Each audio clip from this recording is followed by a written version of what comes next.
Olá, tudo bem, gente? Bom dia, boa tarde, boa noite. Não sei que hora você está vendo aí nosso podcast. Hoje estamos para mais um episódio do Pod Café Podcast. Já é o episódio 80 e alguma coisa, não me lembro. Mas é isso aí, estamos aí, nosso podcast, trazendo bastante informação sempre.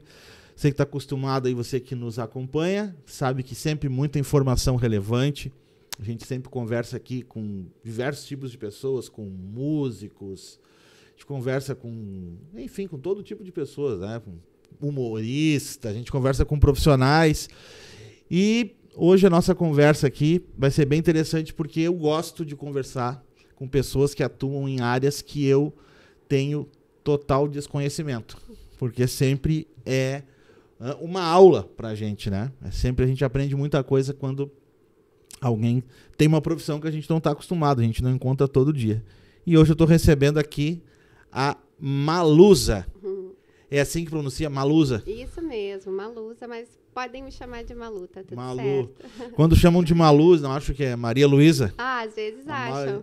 Ninguém vai dizer Malu, acho que é Malusa, não é? Pois é, Malusa é meio diferente. Meio diferente. Bom, então tu contou antes aqui pra mim em off, né? Sim. O porquê do nome, né? Sim. Tu tinha que contar essa história pra gente, porque a história é muito pois boa. É, gente, não acreditava. Minha mãe teve essa ideia do nome a partir de uma música dos Beatles, né? E onde o significado era Gonna Loser. Só que hoje, graças, né, ao universo, sou uma vitoriosa e não uma perdedora. Ficou Malusa, então, o nome. Malusa.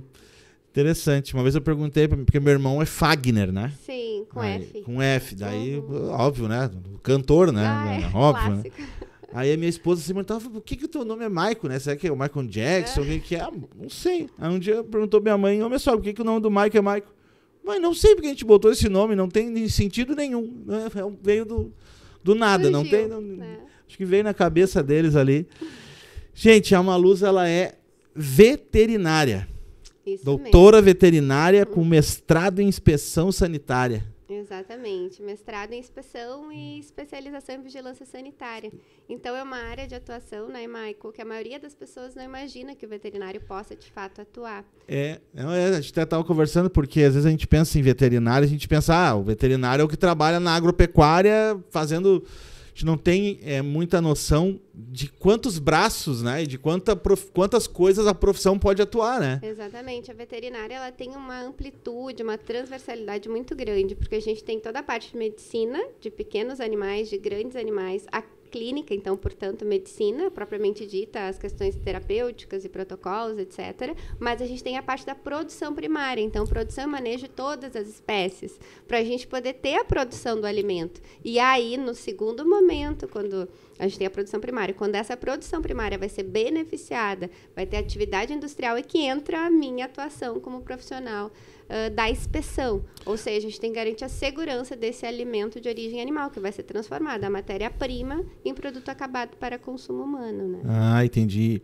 Mas para poder atuar nessa tua área, precisa ter esse mestrado. Não é a pessoa que foi lá, se formou na faculdade como veterinário, ele não pode diretamente atuar nessa área. Não, ele Ou pode. já pode? Ah, já pode? Pode. Na verdade, a gente tem uma formação generalista em veterinário e a graduação nos habilita também a atuar na questão da inspeção sanitária. Agora, claro, para que tu realmente faça diferença no mercado de trabalho, para que tu tenha segurança, desenvoltura, tu vai ter que buscar capacitações complementares, porque a faculdade ela é realmente um pouco sintetizada demais. Precisa aprofundar o conhecimento. Uma pergunta assim também, né? Leiga. Dentro da veterinária, existe, por exemplo, assim... o veterinário que se especializou em cirurgia de cachorro. Sim. Existe também essas especializações que vai, no teu caso, né? Na parte de inspeção aí, vai se nichando cada vez mais o segmento. Exatamente. Esse é o grande diferencial. Acho até em cada nicho de profissão da mesma forma. A gente tem que, né, buscar a especialidade, esse diferencial, a expertise. E no caso da veterinária, a gente tem as residências, né? Que vão habilitar, por exemplo, também tem anestesiologia veterinária. Vai aprofundar nessa área. Oftalmologia veterinária. Dermatologia veterinária. Bom, tu queres, a área de pequenos tem um mundo Não, de especialidade. tem. E na área da inspeção também a gente precisa buscar. É porque tem um pessoal que vai mais para a área dos pets, assim, né? Que é uma área daí, e tem daí a tua área dos animais que... E aí, para minha área, é a área de alimentos. Sim. Então, eu vou para um outro mundo, que é o mundo totalmente, que tem intersecção com engenheiro de alimentos, com engenheiro químico. A gente vai falar de skills, de ferramentas da qualidade, de certificações, de ISO 22000. A gente vai para o universo de processos. Aí é para dentro da indústria, né? E tu fala, a gente em off aqui conversando, né? Tu falando, daí tem lá a questão de quando o animal vai morrer. Aí depois que ele morre, tem toda a questão de quando vai fazer o alimento para ver esse animal. Daí eu, na verdade, claro, a gente, numa forma subconsciente, até sabe que... Mas a gente não para pensar que tem tudo isso, né? E aí, tu falando, eu já comecei a refletir, nossa, quanta coisa é importante para que o alimento não chegue contaminado na nossa mesa, né? Exatamente. E me fala um pouco assim, né? Qual que é a importância disso, né? Da tua profissão nessa inspeção para que o alimento chegue bom e saudável para a gente, né? Eu vou trazer alguns números, Michael, para ilustrar para o pessoal que está acompanhando. Segundo a Organização Mundial da Saúde, só nas Américas a gente tem 77 milhões de pessoas que adoecem por alimentos contaminados.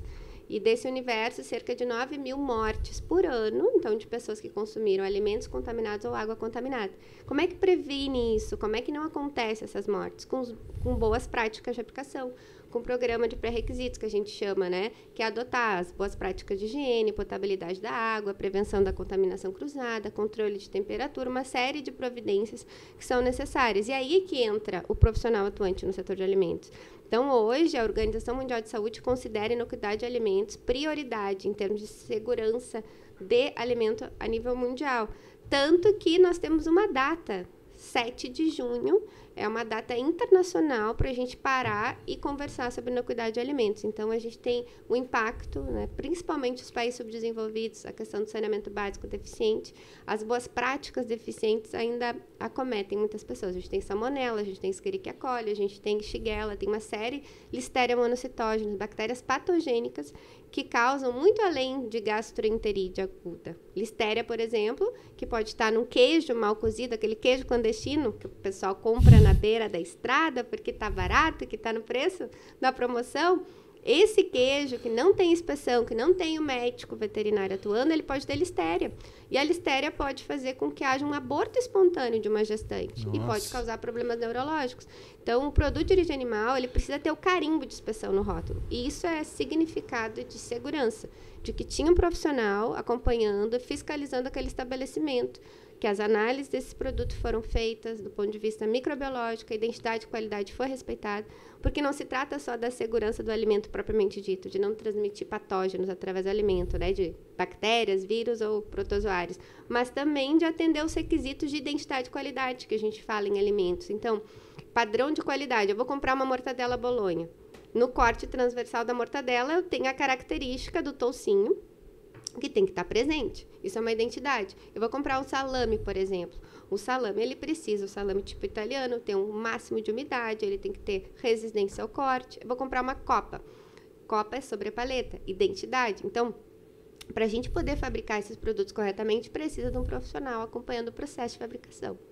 E a gente, né, falando desses termos técnicos aí da veterinária e tudo mais, mas isso se reflete no dia a dia do consumidor, assim, né? Pensando no que a gente consome no dia a dia, né? Com certeza. Pensando assim nos açougues da vida que a gente passa na frente, promoção da moída de primeira, R$ 9,90, né? Suspeita, grande. Né? Então, acho que essa importância dessa vigilância, né?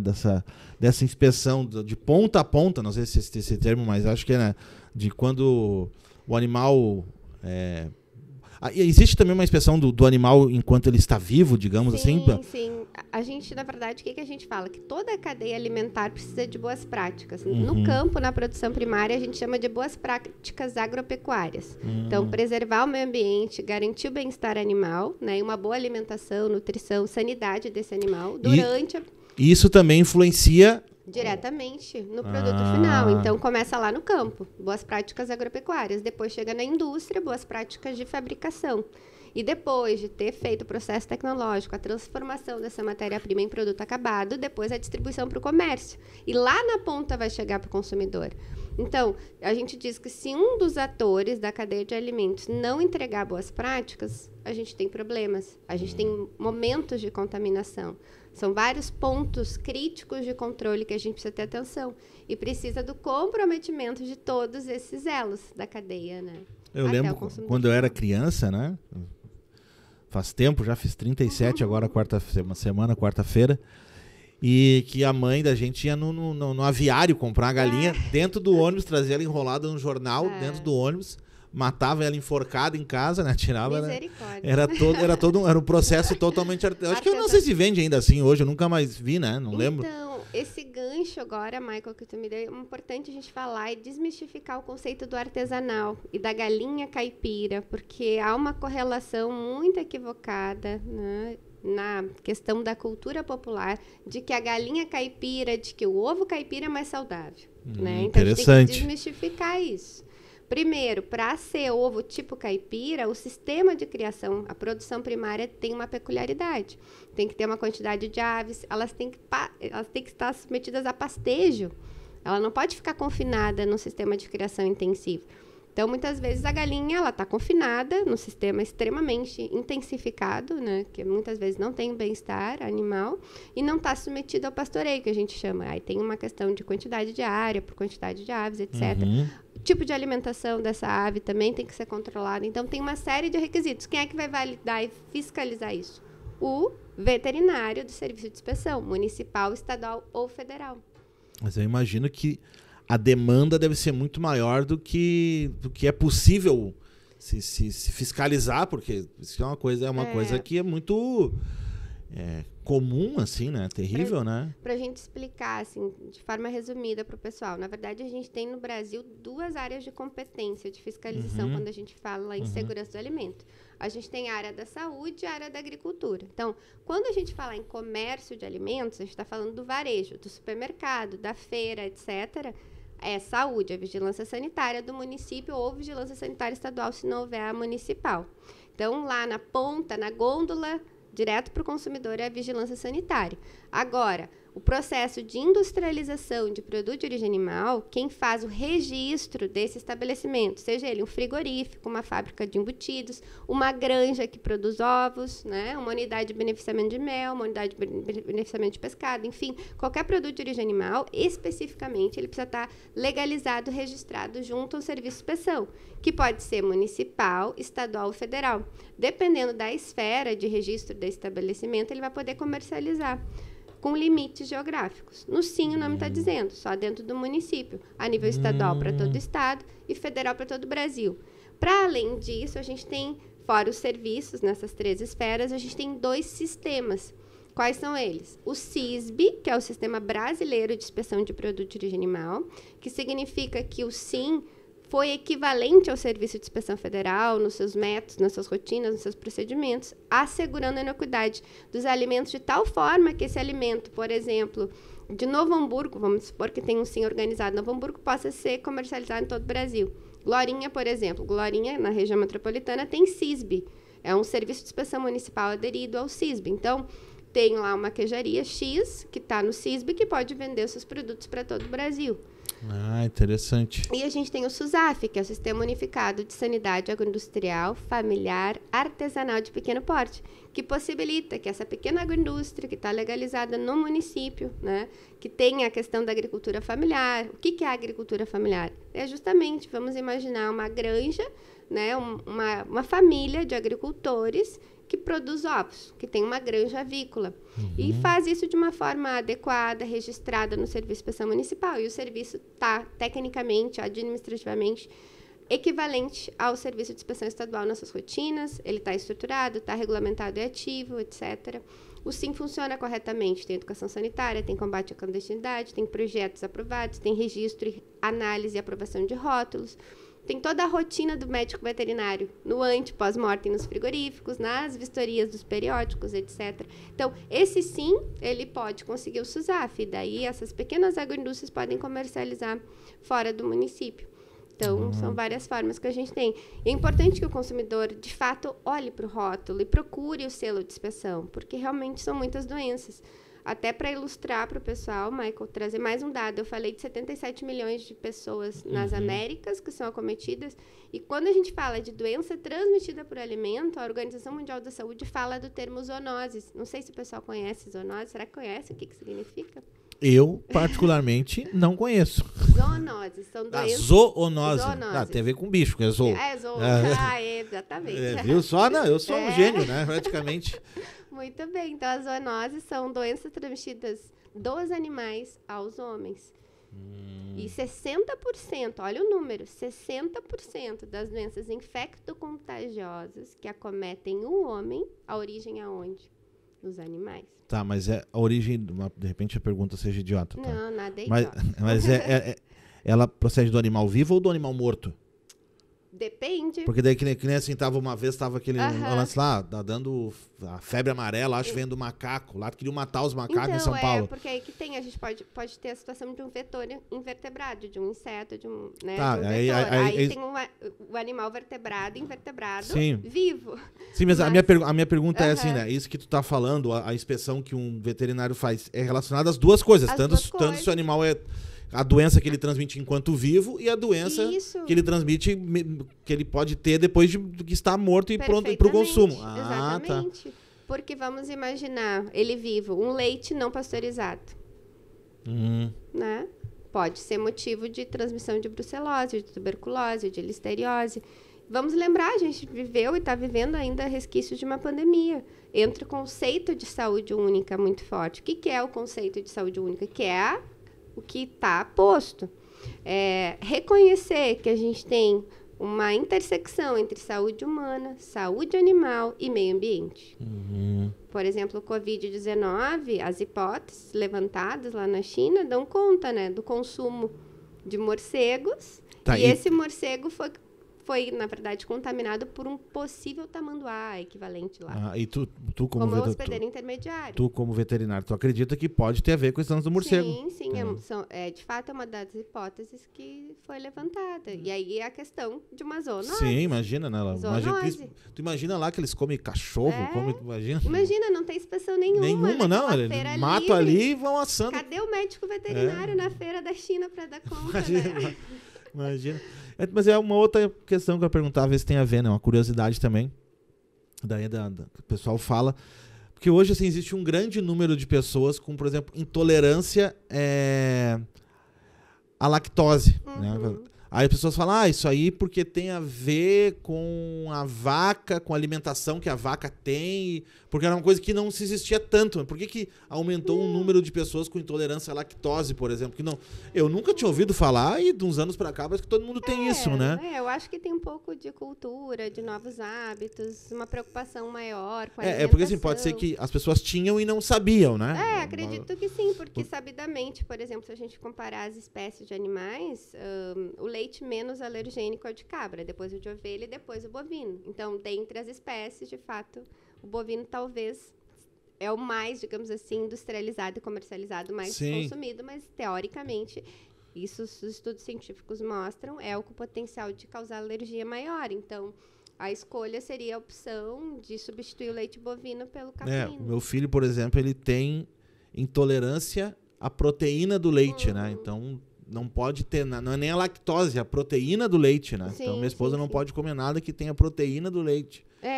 São intolerâncias, né? Hipersensibilidade. Isso, uma coisa que é bem mais comum, assim, né? Não sei. Aí minha dúvida é se tinha alguma coisa a ver com, sei lá, os animais estão comendo... o ponto de vista da inspeção sanitária. O que acontece é que agora a rotulagem dos alimentos avançou e a gente tem essa advertência. Isso agora é obrigado, né? Isso é bom, porque... Tem duas obrigatoriedades, né? Até teve uma atualização na rotulagem ano passado e tem uma resolução que consolidou, porque existiam vários alertas e advertências que eram obrigatórios. Da lactose era um. Então, todo alimento que tem mais de 100 ml ou 100 gramas de lactose por quilo ou por litro, enfim, tem que ter o alerta da presença. E fora isso, a gente tem 16 ingredientes com potencial de causar alergia alimentar. tudo isso está numa legislação. Então, o profissional médico veterinário tem que conhecer do serviço de inspeção municipal, porque na hora de registrar esse produto tem que estar atendido esse alerta, essa advertência, né? Do leite, da lactose a partir dessa quantidade, de crustáceos, de peixe, de amendoim, de castanha. De soja. De soja. Tudo isso é obrigatório. Ovo também? Ovo também. Tem alergia. Exatamente. Tem a filha de um amigo meu que ela tem alergia a ovo. Uhum. Mas não a comer o ovo. Se ela encostar assim, ela já fica totalmente... E aí até o estabelecimento se responsabiliza se ele não tiver um procedimento de higienização para garantir a prevenção da contaminação cruzada. Vamos imaginar uma indústria de panificados. Aí não é a origem animal. Usa muito a questão do ovo, né? Tem que ser até o ovo pasteurizado, não pode ovo in natura. Mas, de alguma forma, pode ter resquícios de contaminação cruzada desse ovo. Tem que ter o alerta no rótulo. Pode haver traços de ovo. Então, o consumidor hoje ele está muito, digamos assim, rico em acesso à informação, né? E talvez por isso que a gente tem mais diagnóstico. Sim, exatamente. E é bom, porque agora, como eu tenho que estar sempre cuidando do que eu compro, está sempre escrito ali, né? Alérgicos. Então, já facilita para quem precisa... comprar esse tipo de produto, assim, né? Isso é interessante, Acho assim, que né? cabe a gente tentar aproveitar, ocupar esse espaço, né? Claro. E contribuir para a educação sanitária, para que realmente se tenha o hábito de fazer uma leitura de rótulo. Se tem um negócio que eu sou chato, é com validade, por exemplo. Eu olho tudo. Não, eu sou meio... Tá no mercado, tá mais barato, vai vencer amanhã. Se liga, é verdade. A questão dessa validade também é interessante, né? Válida até 30 de março, virou 31 e estragou ali dentro, né? Tem uma margem, né? Aí, na verdade, a indústria, o que ela faz? Ela faz uma análise que a gente chama de shelf life, de vida de prateleira. Então, naquele período, ela se responsabiliza depois que não cause problema. Depois do período, a responsabilidade é do consumidor. Se quiser consumir... quiser comprar, beleza, aí o problema é teu, né? Do indivíduo. E, por exemplo, assim, né? Eu tenho uma empresa e ela trabalha com, sei lá, faço salame, hambúrguer. Quero ter lá um selo de inspeção. Existem empresas que, por exemplo, assim, eu vou lá e digo para ti o que tu precisa fazer para deixar a tua empresa pronta para receber a fiscalização e tá tudo ok? Isso é importante a gente esclarecer. Boa pergunta. Por quê? Primeiro, o que acontece? A gente tem que ter o serviço de inspeção municipal. Quem vai registrar essa empresa é o serviço de inspeção municipal, que precisa ter um médico veterinário. Então, a gente diz, no município, o primeiro movimento é da administração municipal, do prefeito. E se não tem? A pessoa não pode abrir? Não, aí vai ter que buscar a inspeção estadual, outras esferas. Aí busca o Estado para fazer o registro no CISPOA. Tá. E conforme o nível de inspeção, as exigências em termos de instalações físicas e equipamentos são mais complexas. Então, existe uma simplificação, eu não gosto muito desse termo, mas há um movimento assim que a gente chama de inclusão sanitária produtiva, ou seja, regularizar o empreendimento de pequeno porte. Por exemplo... para frigorífico, às vezes, para inspeção estadual ou federal, tem que ter 4,5 metros o pé direito de um frigorífico na sala de abate. No SIM, vai estar descrito na norma técnica que tem que ser um pé direito suficiente. Esse suficiente já habilita de uma forma que 4 metros no indivíduo que quer ter um estabelecimento regularizado possa ser possível. Outro exemplo, para pequeno porte, por exemplo, vai montar uma microqueijaria. Na inspeção estadual, muitas vezes, ou na federal, não vai aceitar. Agora a gente tem uma inspeção normativa que é para o pequeno porte também para a esfera federal, tá? Que é a IN 05 de 2017, que foi importante. Por quê? Antes, o produtor tinha que investir num pasteurizador de placas, que é um equipamento caro. O pequeno produtor não conseguia comprar. Então, hoje em dia, não precisa ter de placas. Ele pode fazer a pasteurização lenta num tanque que faz a pasteurização e o resfriamento no mesmo equipamento. Então, esses movimentos é para incluir, é para trazer para a legalidade, porque ele vai estar fazendo o queijo dele na irregularidade, porque ele não tem condição de comprar o pasteurizador. Faz de uma forma um pouco mais em conta, mas não deixa de ter uma inspeção e deixa de ter um produto de qualidade. Esse é o movimento. A importância de ter o serviço de inspeção municipal estruturado, que a gente chama, regulamentado e ativo. Então, na verdade, antes, quero abrir a minha empresa de hambúrgueres. Então, primeiro eu tenho que ir na prefeitura Esse é o movimento. e ver o que a cidade... Se existe o se existe. Aí somos, existe. Não, aí eu vejo, então para ti, a cidade vai me dar os parâmetros que eu preciso de técnicos, equipamento, tudo que eu preciso. Terreno, avaliação da planta, o desenho da planta. O fiscal vai construir contigo esse desenho. E tu só vai começar a construir depois que ele aprovar o projeto. Tá, e aí existem empresas que terceirizam esse serviço. Isso, a gente tem a figura da terceirização da inspeção, ou seja, pode ter um veterinário terceirizado fazendo isso, mas aí tem que ter uma previsão legal no regulamento do SIM. Essa terceirização da inspeção ela é possível desde 2019.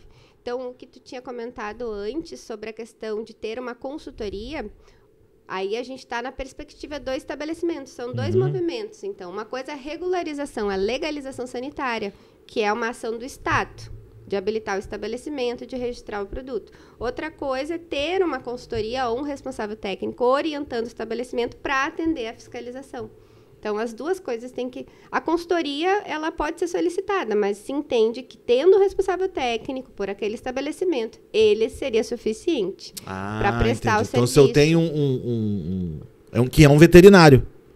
Para produto de origem animal, laticínios e carne, na verdade, assim, para veterinário... Bom, aí, pessoal, o que acontece no setor de alimentos? A gente tem conselhos de classes, tá? Engenheiro de alimentos, às vezes, quer assumir responsabilidade técnica de fábrica de embutidos, e às vezes cria jurisprudência. O que eu explico sempre? Existe uma lei federal do Conselho Federal de Medicina Veterinária, a Lei 5517, lá de 1968, um tempão, mas ela está vigente. Essa lei diz que existem atribuições exclusivas do médico veterinário. Dentre as atribuições exclusivas está a responsabilidade técnica de estabelecimentos que processam produto de origem animal, todo tipo, incluindo pescado, ovos, mel, leite e carne. Então, resumindo, o que acontece? Os conselhos regionais de medicina veterinária fiscalizam os estabelecimentos. E se não tem o responsável técnico médico veterinário, ele pode ser autuado. O que a gente diz sempre? Conversa com o Serviço de Inspeção Municipal, vê como é que está regulamentado isso. Porque, às vezes, o SIM autoriza que seja outro profissional. E aí o proprietário assume o risco. Assim como o consumidor assumiu o risco de consumir o alimento sem inspeção, o estabelecimento assume o risco. Quais são outros profissionais que podem atuar no caso disso? Engenheiro de alimentos, engenheiro químico para laticínio, engenheiro de alimentos para distribuidora de carnes, por exemplo, nutricionista para supermercado, principalmente esses profissionais. Podem atuar também assim para... Isso. Mas para frigorífico tem que ser médico veterinário. Aí não tem jurisprudência, porque precisa de um profissional que conhece as doenças dos animais e tem essa condição de fazer a inspeção ante-mortem, que é avaliar se o animal está em condição de sanidade para ser abatido, garantir o bem-estar animal durante o abate e, posteriormente, fazer a inspeção dos miúdos. Pensando quanto processo, assim, né? O pessoal só vê a bandejinha de carne, só vê como é que é a caixinha do leite, o potinho de mel, o pescado. Quanta coisa que dessa cadeia, assim, né? E quanto o profissional precisa ter de habilidades, assim, né? De conhecimento para tornar isso melhor ainda, assim, né? Exatamente. Aí volta aquele início que nós conversamos, né? A nossa formação é muito generalista, o que é positivo por um lado, porém... Assim que eu acho que como em qualquer profissão, né? Tu vai fazer a faculdade, tu vai aprender um apanhado de coisas, mas que depois tu precisa ir te especializando, aprofundando, né? E essa parte de alimentos, de legislação sanitária, ela tem um volume de atualizações muito frequente. Então, obriga, de fato, o profissional a estar buscando informação em tempo real. Imagina assim, né? Vamos supor, né? Não sei como... agora todas as embalagens têm que ter, ali como a gente falou, as informações de alergia. Que coisas tem... Então, a pessoa tem que saber, tem que ser um profissional que saiba tudo. Qual é a legislação? Qual é a legislação, o que precisa e o que ele precisa pôr. Porque vamos, sei lá, será que isso aqui tem... Porque a gente tá, por exemplo, lá em casa, né? Na minha mãe, esse dia eu fui comprar uma chimia pra pôr no pão. Aí eu falei, não, vamos olhar no rótulo se tem leite. Minha mãe, mas é chimia, como é que vai ter derivado do leite? Não sei o quê. Contém proteína do leite. Mas eu não... Mãe, como a gente vai imaginar que essas coisas têm, traços, né? Traços, pode ser que tenha, né? Então, imagina se o dono da fábrica ou se alguém dá... eu acho que não tem. Não, vamos botar. E aí dá um problema. Então, imagino que o nível de conhecimento assim que a pessoa precisa ter para atuar na área é bem significativo. E quanto mais conhecimento, melhor, né? Tu vai ter... E até nesse aspecto é importante também destacar a infração sanitária, quer dizer, a responsabilidade, o impacto disso de saúde pública e fraude econômica digamos assim, a repercussão financeira para o estabelecimento que for infrator. Né? Então, na saúde, por exemplo, a gente tem multas que quando existe a situação, por exemplo, intencional, quer dizer, o estabelecimento intencionalmente está fazendo errado, intencionalmente está fraudando, está revalidando um produto, por exemplo. Isso é uma situação muito grave, gravíssima. E aí a gente tem a previsão legal no regulamento de inspeção de majorar e duplicar essa multa. Então, o regulamento de inspeção em 2017, ele foi atualizado e as multas foram majoradas. Isso foi importante, porque o que acontecia? Muitas vezes, a gente não tinha um comprometimento do estabelecimento com as repercussões de saúde pública, com fraude econômica. Quando tu fala estabelecimento, tá falando da fábrica. Da indústria, Da indústria, isso, não quem vende, no caso. Hoje né? a gente tem multas que podem passar de 2 milhões, a gente tem interdição do estabelecimento, impedimento de fabricação do produto.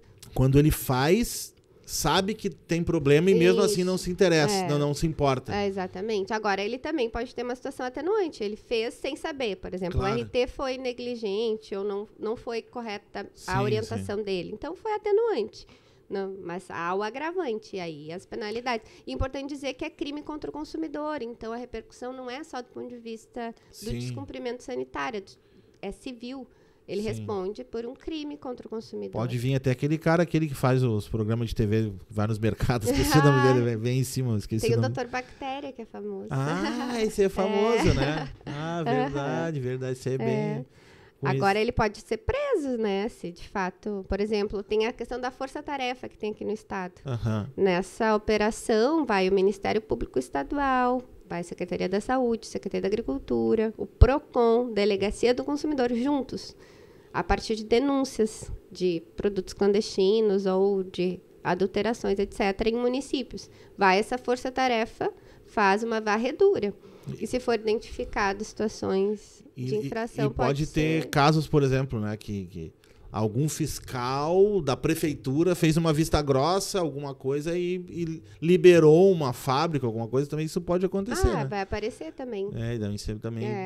E aí, Mas então... também, daí quem responde é todos os lados, daí, né? Aí vai a coisa... respingar em vários. Por isso que tem que ter um RT, e tem que ter o SIM correto, e o RT atuante, para trabalhar todos os dias preventivamente. Sim.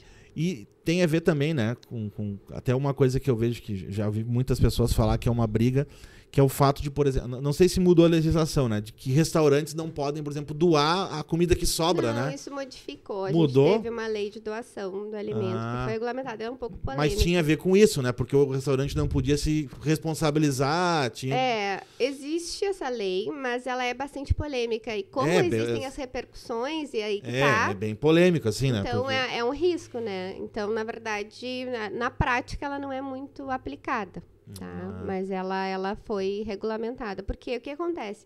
As bactérias que causam doença no homem não alteram a característica sensorial. Então, o que eu sempre digo, né? O aparentemente bom, por exemplo, eu posso olhar para uma refeição, ela está aparentemente boa, mas ela pode ter salmonela e listeria, que são bactérias que causam doenças graves. Sim, e não é perceptível olhando. Porque as bactérias deteriorantes, que o nome está dizendo, deterioram o alimento, nitidamente eu não vou consumir aquele alimento, porque ele está estragado.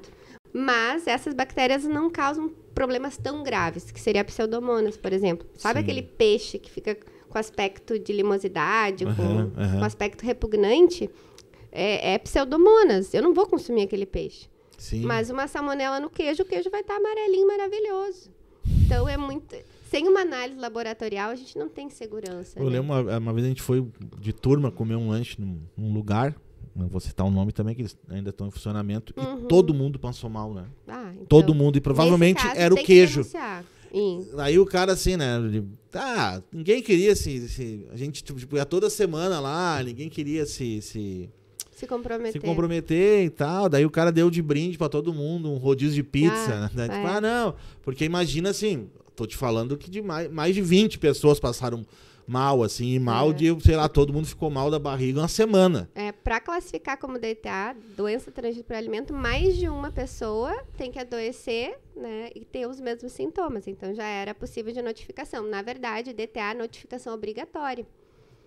Então, tu imagina, quando eu trouxe aquele número de 77 milhões que adoecem, são pessoas que procuraram um órgão de saúde, que registraram, nós nem entramos na estatística. Não entramos na estatística. Podia ter e é o que acontece na realidade. Isso. Né? O pessoal não procura, e o médico, muitas vezes, vai procurar o médico, o que ele faz? Ele dá um antibiótico, não pede uma e porque também assim, né? Vamos supor que era um lote lá de queijo que tava ruim. O cara gastou tudo. Como é que tu vai provar que tu foi lá? Tá, vamos... Não, os queijos que estão aqui hoje estão bons. Então sabe o que tem a legislação? A legislação obriga que o restaurante mantenha por 72 horas amostras de todas as refeições. Então, por pelo menos 3 dias, justamente para ter condições de uma contraprova. Tá na legislação estadual, portaria 78. Mas se dá isso aí, acho que ninguém tem, né? Pois então. Os restaurantes que têm RT, uma nutricionista, engenheiro de alimentos, um veterinário, com certeza vai ter amostra. Agora, quem não tem RT, não tem profissional, aí acontece essas coisas. Mas eu, por exemplo, nunca mais fui, né? Sim, é a melhor medida, né? Não merece voltar. Esses dias tem um lugar que a gente costumava comer, e aí e eles vendem e tem coisas eles vendem alimentos com carne, com coração de galinha, com frango, com essas coisas, né? De origem animal. E por acaso uma pessoa entrou num horário lá que o dono não tava, assim, com autorização do dono, entra lá, pode entrar lá. E aí ela entrou e falou assim, ela falou pra mim, por favor, não compre mais nada ali, por quê? O cara simplesmente saiu e ele deixou descongelando as coisas em cima, assim, tudo aberto, o coração de galinha, carne, contaminação cruzada, nada de descongelamento técnico. Não, e assim, obviamente que é um lugar de bairro, assim, que naturalmente já se imagina que não tem nenhum tipo de higienização, assim, mas beleza, né, mas assim, ela falou, gente, você não acredita, tudo atirado, aberto, descongelando, assim, e descongelando por horas. Então, tipo, a noite inteira tu nem sabe, os ratos devem ter passado ali. A questão dos restaurantes é a fragilidade da legislação e da fiscalização da demanda, né? Porque o que acontece? Tem que ter o alvará sanitário, só que a concessão do alvará sanitário, ela é dada no momento, digamos, do início do funcionamento das atividades do estabelecimento. Então, apresenta o manual de boas práticas, apresenta os procedimentos, há uma visita inicial para liberar o funcionamento. E era isso. E existe uma renovação anual. Então, isso é muito diferente da agricultura. A vigilância sanitária no município, ela vai ter que fiscalizar todos os estabelecimentos que produzem alimentos no comércio, mais a parte das estéticas, salão de beleza, escolas, é um universo, e só tem um fiscal. Ele não dá conta. E aí, muitas vezes, o estabelecimento não tem responsável técnico. Enquanto na agricultura, o serviço de inspeção municipal, ele tem que ter frequência de inspeção e fiscalização por lei. Daí é diferente. Então, aquele selo lá de inspeção que a gente estava falando, significa que tem um fiscal do SIM, que visita pelo menos quinzenalmente, no caso, o estabelecimento periódico. Tu imagina, né? E no frigorífico, ele é permanente, que a gente chama. Tem abate, 2 turnos tem o veterinário em toda Mas o veterinário só trabalha lá, no caso. Não, aí tem que ter a carga horária compatível. Tá. Não é contratado Não, tem que ter o RT contratado e tem que ter a fiscalização. São duas coisas. Sim, porque se só contrata o cara pra estar ali, ele pode fazer vista grossa. Então. Eu imagino assim, né? Vamos pensar, né? Agora com a pandemia, o que aumentou de gente vendendo em plataforma de iFood, delivery. Imagina, a maioria faz em casa. A gente sabe que os números do MEI, microempreendedor individual, cresceram muito o MEI, né? A questão dessa cozinha caseira. Então, é risco, porque, de fato, a lei da liberdade econômica habilitou do ponto de vista econômico, mas sempre é muito tênue, né? A gente quer oportunizar do ponto de vista econômico, mas não pode descobrir a questão sanitária, né? Sim. É interessante, né? Qual seria, assim, né? Pensando como se resolveria esse problema, assim, né? Como isso se tornou, fazer isso se tornar uma cultura, né? Sim. Aí eu acho que são várias frentes que a gente tem que trabalhar. Primeiro, política pública, né? Acho que o Estado, através das da Secretaria de Agricultura, principalmente educação sanitária, combate à clandestinidade, veterinário do SIM, a gente diz que é um profissional que ele tem que fazer educação sanitária, ele tem que levar consciência e informação ao consumidor. E, de outra parte, a gente precisa qualificar os profissionais atuantes no setor. É o que a gente vem conversando, precisa ter um responsável técnico que verifique as boas práticas, pelo menos uma vez na semana no estabelecimento, seja no varejo, seja na indústria. Seja a indústria de alimentos de origem animal, principalmente, que a maioria das doenças acontece em alimentos de origem animal, mas nas outras também precisa ser inspecionada. Então, a gente precisa do RT qualificado, a gente precisa do SIM atuante, ou do CISPOA, do CIF, enfim, fiscal sanitário atuante, o RT atuante, e o proprietário consciente da responsabilidade que ele tem em entregar um alimento seguro. Não é à toa que, na legislação sanitária, ele é, digamos, responsabilizado. Ele tem que apresentar certificado de capacitação em boas práticas de manipulação. Então, e o consumidor também, ele precisa não só optar pelo preço, ele precisa optar pela qualidade. Eu acho que é uma cadeia de inconsequência, assim, né? Porque sempre eu achar assim que não vai dar nada, daí se o consumidor acha que não vai dar nada, o cara que vende acha que não vai dar nada. E eu digo sempre que DTA é como se fosse um acidente aéreo, uma sucessão de problemas e não conformidades. E um dado, acho que é interessante a gente trazer um caso, que foi da África do Sul, em 2017. Foi a maior ocorrência de Listeria monocytogenes que a gente teve. Teve mais de 200 pessoas mortas. E uma fábrica de embutidos, que era a maior daquele país, falhou no seu processo, impactou e acabou com a cadeia da suinicultura. Então, às vezes, infelizmente, né, o ser humano espera uma tragédia acontecer, ter o dano, geralmente assim, né? Dano à saúde, dano econômico gravíssimo, com repercussões assim incomensuráveis, para repensar. Até teve um caso há poucos dias aí que eu vi, não é desse ramo, mas eu acho que a gente pode comparar, né?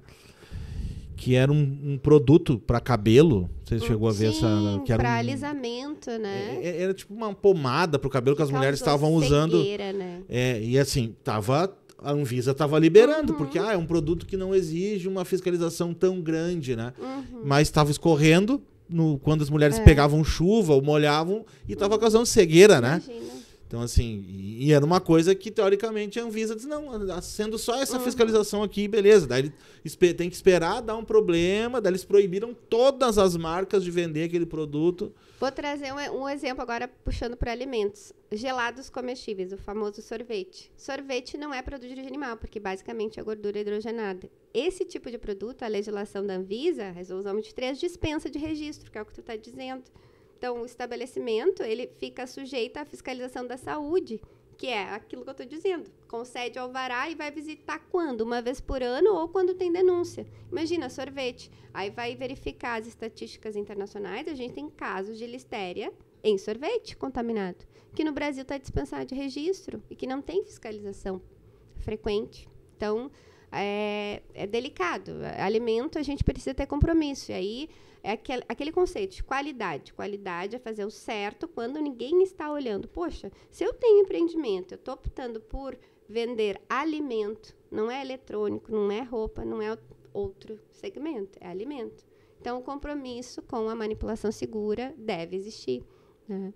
Então, a gente precisa de consciência do empreendedor, do responsável técnico e dos manipuladores, né? E da fiscalização. É isso aí.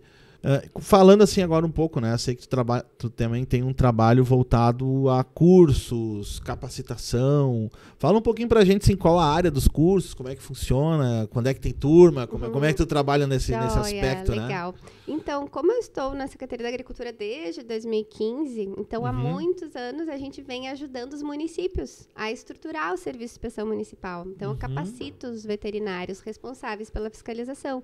Ensino como registrar estabelecimento, registrar produto, como fiscalizar, como fazer educação sanitária, como combater a clandestinidade. E sempre gostei da área de ensino. Então, na agricultura, eu casava ensino com o trabalho em si, propriamente dito, né? Tanto na questão do SUSAF, na questão do Programa Estadual da Agricultura Familiar.